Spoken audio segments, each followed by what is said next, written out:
Another late night at the office. At least I told Mark it was a project deadline. He looked a little bummed when I said takeout for dinner again, but hey, the crunch is real, right? Truth is, the only pressure I'm feeling is the kind between my thighs, and it ain't from work. Lately, the office has been a whole new world. Alex, this new hotshot on the marketing team, has been flirting like crazy. Started with, accidentally, bumping into me at the coffee machine, then, needing help, with a report that magically turned into a 2-hour lunch break. His touch sends shivers down my spine, something that hasn't happened with Mark in, well, forever. Mark's a good guy, don't get me wrong. But lately, everything feels comfortable, predictable, like a pair of worn-out slippers. Alex is like a stiletto, exciting, dangerous, makes me feel alive again. The worst part? I actually like working late now. The extra time with Alex is intoxicating. He leans in close while explaining some marketing strategy, his breath warm on my ear. I catch myself stealing glances at his lips, my fingers itching to brush against his hand. Tonight, though, things got a little out of control. We were finishing up some reports when his hand brushed mine. Electricity shot through me. He smirked, that damn knowing smirk that makes my heart race. Before I knew it, we were in a heated kiss, right there in the damn conference room. Reality hit like a ton of bricks. I pulled away, gasping for breath. We can't do this, I stammered, my cheeks burning. He just chuckled, that low, husky laugh that makes my knees weak. Then don't, he whispered, his eyes lingering on mine. I fled the office, heart pounding like a drum solo. Back home, Mark was asleep. I crawled into bed, the taste of Alex's kiss lingering on my lips. A thrill of guilt shot through me, quickly replaced by a burning desire. Maybe, just maybe, a little excitement is what this marriage needs. Little did I know, the excitement I craved was about to turn my world upside down. Okay, so maybe one kiss wasn't the smartest move. But hey, denial is a powerful drug, right? The next day, I told myself it was just a moment of weakness. Back to normal life. Except, normal life suddenly felt blah. Mark was making pancakes, whistling a happy tune. I choked down a piece, the sweetness cloying compared to the electric thrill of yesterday. Desperate for a distraction, I hit the gym harder than ever. Maybe some endorphins would chase away the Alex-shaped ache in my chest. As I huffed and puffed on the treadmill, I overheard two girls whispering. Did you see the flowers she got? Gorgeous. Who's the secret admirer? My stomach did a flip-flop. Flowers? Secret admirer? A quick glance at my phone confirmed a notification. A beautiful bouquet addressed to me with a simple, thinking of you. My heart hammered in my chest. It was Alex, playing it cool. Mark picked me up from the gym later, oblivious to the secret firestorm brewing inside me. He chatted about his day, a new client he landed. I barely listened, my mind replaying Alex's message, the touch of his lips. Mark's voice faded into background noise. Suddenly, our life together felt like a movie I was watching from a distance, not actually a part of. That night, hidden away in the bathroom, I texted Alex back, a thrill shooting through me with every keystroke. Soon, we were exchanging flirty messages late into the night, erasing them meticulously every morning. The excitement was intoxicating, a forbidden fruit I couldn't resist. Little did I know, the seeds of my downfall were being sown, one deleted text at a time. The line between work and work flirtations with Alex blurred with each passing day. Gone were the awkward, accidental bumps at the coffee machine. Now, stolen glances across the conference room were a silent language only we understood. He'd linger near my desk, casually, dropping by to borrow a stapler, or get my expert opinion on a marketing campaign that suddenly required late-night brainstorming sessions. Mark, bless his oblivious heart, remained the picture of domestic bliss. He'd happily pick up extra groceries when I unexpectedly stayed late, even offering to massage my tired shoulders when I returned, oblivious to the tension that wasn't work-related. The guilt gnawed at me, a constant low hum beneath the surface. But the thrill of Alex's attention, the way he made me feel alive again, was a potent drug. I started neglecting chores, the laundry piled high, the kitchen a disaster zone. Mark, ever patient, would just pick up the slack with a gentle smile, a smile that somehow made my guilt even worse. One Friday night, Mark excitedly presented me with tickets to a weekend getaway, a charming cabin in the mountains, a chance to disconnect and rekindle the spark. My stomach lurched. A weekend with Mark, away from the intoxicating pull of Alex, suddenly felt suffocating. Desperate, I scrambled for an excuse. "Oh honey, that's so sweet," I gushed, forcing a smile, "but the marketing team has this huge client presentation next week, and I absolutely have to be there." A flicker of disappointment crossed Mark's face, so fleeting I almost missed it. He recovered quickly, suggesting he could go alone to relax, but the thought of him enjoying himself while I was tangled in Alex's web was unbearable. "No, no," I blurted out, "you deserve it.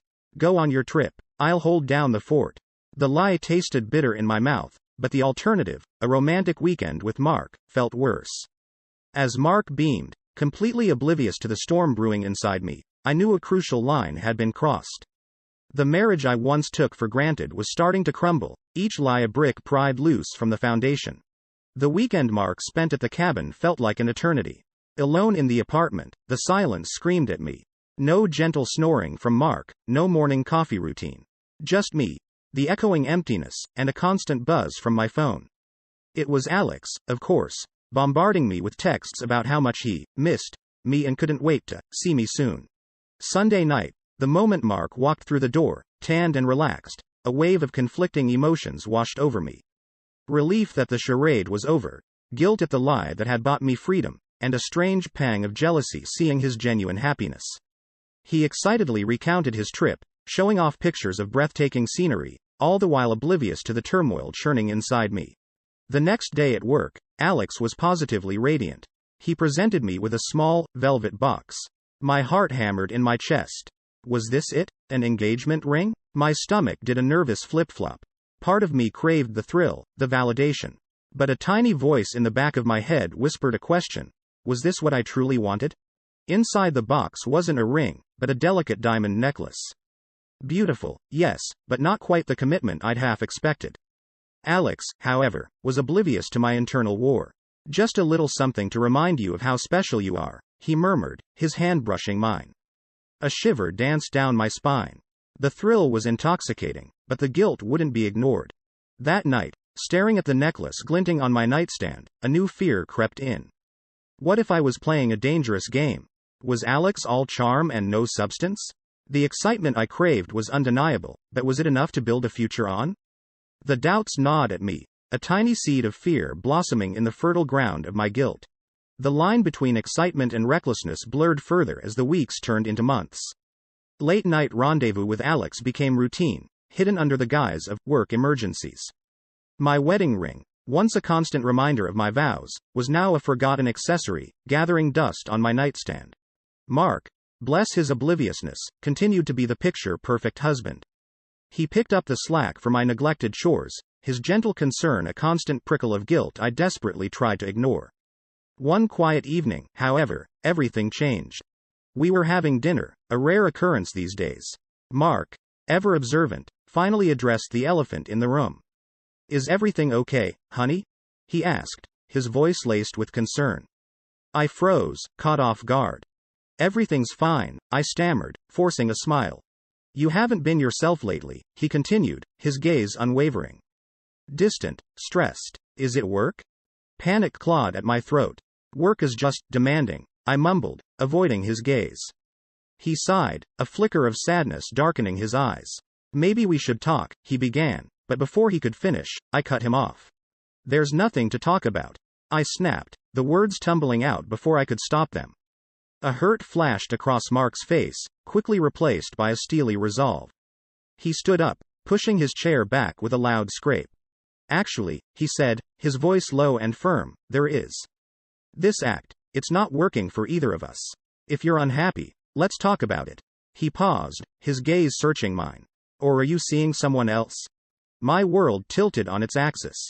Had I been so careless? His question hung in the air, a silent accusation. The truth burned on the tip of my tongue, but the fear of losing him, of losing the comfortable life we'd built, kept it trapped in my throat. "No," I blurted out, a little too quickly, a little too forcefully. Mark's jaw clenched tight. "Then let's talk about what's really going on," he said, his voice leaving no room for argument. That night, under the weight of Mark's unwavering gaze, I cracked. Tears streamed down my face as I confessed everything, The late nights, the stolen moments, the empty promises from Alex. The relief of confession warred with the shame that burned in my gut. Mark listened in silence, his face a mask of emotions. When I finished, the room was filled with a suffocating quiet. Finally, he spoke, his voice devoid of emotion. "I deserve better than this," he said, his words like a knife twisting in my heart. "I'm giving you a choice, him or me." The ultimatum hung in the air, a heavy burden I alone had to bear. The weight of Mark's ultimatum settled on me like a leaden weight. Torn between the familiar comfort of my marriage and the exhilarating spark of Alex, I spent the next few days in a daze. Mark kept his distance, a silent wall of hurt and disappointment separating us. My phone remained suspiciously quiet. No messages from Alex, no reassurance, no promises of a future together. Desperation clawed at me. Driven by a mix of fear and misplaced pride, I reached out to Alex. A flurry of texts demanding answers went unanswered. Calls went straight to voicemail.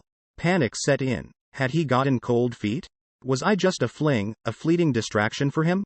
The more I thought about it, the less his promises and sweet nothings made sense. Finally, after days of agonizing silence, Alex called back. His voice, once charming and smooth, was flat and dismissive. "Look, this isn't working," he said, his words dripping with indifference. "You made your choice. Now live with it." The world spun around me. The man I'd risked everything for, the one who ignited a fire of excitement, was throwing me away like last week's trash. His words echoed in my head, "You made your choice." The truth hit me with the force of a freight train. I had thrown away a good man, a loving husband, for a fleeting illusion. Shame and regret washed over me, a bitter tide threatening to drown me. The confrontation with Mark played out in a blur. A cold, impersonal note left on the kitchen counter, stating my decision to leave.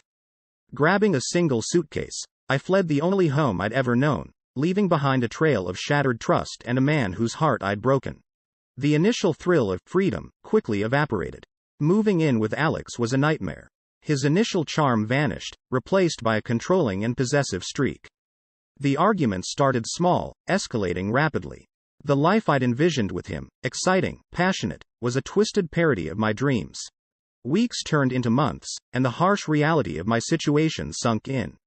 Friendships had faded, alienated by my choices. My calls to Mark went unanswered, a stark reminder of the bridge I'd burned. The life I'd taken for granted, the comfortable routine, now seemed like a lost paradise. Months bled into a year, each day a harsh reminder of the life I'd recklessly thrown away. Alex's controlling behavior escalated. He monitored my phone, questioned my every move, the initial spark replaced by a suffocating possessiveness. One drunken night, a fight spiraled out of control. His words were cruel, laced with a bitter truth. I was disposable. Tears streamed down my face, a cocktail of regret and self-loathing swirling in my stomach. The next morning, I woke up with a throbbing headache and a newfound clarity. I couldn't stay. Packing a meager bag, I snuck out while Alex was still asleep. There was nowhere to go, no friendly faces to turn to. Exhausted and defeated, I ended up in a cheap motel room, the flickering TV light a harsh reflection of my shattered life.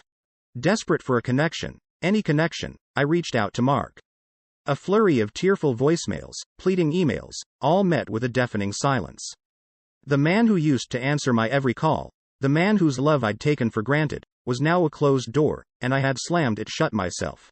The next few months were a blur of odd jobs and cheap apartments. The thrill of chasing excitement had faded, replaced by a bone-deep loneliness. One day, browsing online, a familiar name jumped from the screen, Mark. He'd been promoted, a picture of him with a beautiful woman by his side, beaming with genuine happiness. A new wave of despair washed over me. Not only had I lost him, but he'd clearly moved on, built a new life without me. Envy twisted in my gut, a bitter reminder of all I'd lost. I reached out to Alex, a pathetic plea for any crumb of affection. His response was a cold, indifferent rejection. He'd moved on, just as I'd feared. Hitting rock bottom, I contemplated reaching out to Mark again, but the fear of rejection paralyzed me. One day, a package arrived, a box addressed to me from my old address.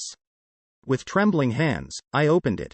Inside was a collection of my things, a framed photo of Mark and me from happier times, and a single handwritten note. It wasn't long, just a simple sentence wishing me well and expressing his hope that someday I'd find peace.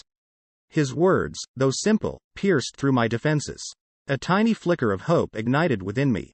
Maybe, just maybe, there was a path towards healing, even if it meant letting go forever. Mark. There are things I never said, things I choked back with every lie, every stolen glance.